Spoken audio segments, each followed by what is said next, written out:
shrimp with tahong garlic. Assalamualaikum warahmatullahi wabarakatuh mga kokti.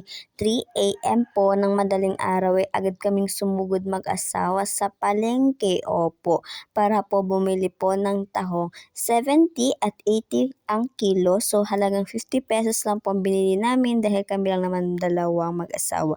At syempre bumili na rin kami ng shrimp mga kokti ko. Grabe ang mahal ng kilo. 500 plus yan. Pero ang binili namin mga kokti ko is halagang 130 pesos lang. 130 po ang kilo niya. At syempre, bumili din kami ng corn, 2 peraso.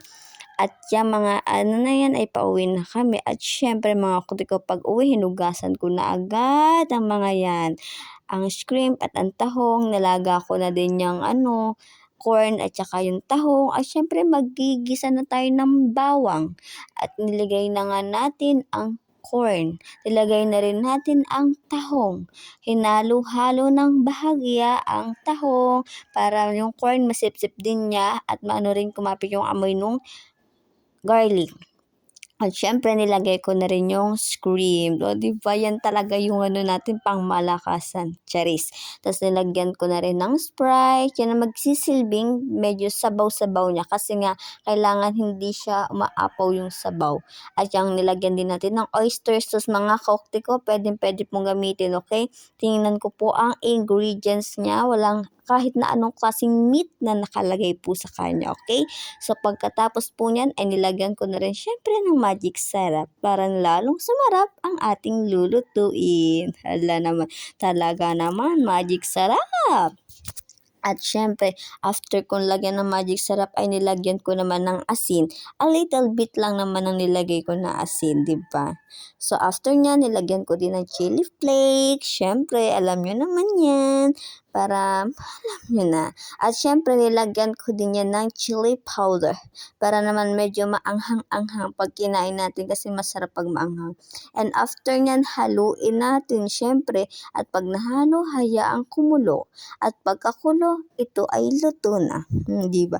Kailangan malapot-lapot mga kokti ko, okay, yung sabaw niya. Kaya, ayan, ayos na yan. So, amoy pa lang yung, grabe, amoy pa lang. Busog ka na, mga kokti ko. Opo. Kaya sa mga pamilya ko dyan, abay, bumisita kayo sa akin din at kayo aking ipagluluto. Kahit yan ay mahal, basta ko kayo mabigyan at mapatikim ng aking luto. Abay, ano pang hinihintay mga kaukti?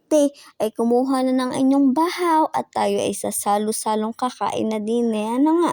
At syempre naman, pagkatapos nga namang isalin, abay, aring asawa ko, hindi ko na namamalayan, ay dalas-dalas ang pagsandok at gustong-gusto ng kumain at matikman. So, paano mga kokti ko? Diyan na kayo at kami makain na. At bye-bye mga kokti ko. Don't forget to share and follow mga kokti. Hanggang dito na lamang at kami kakain na nga ni.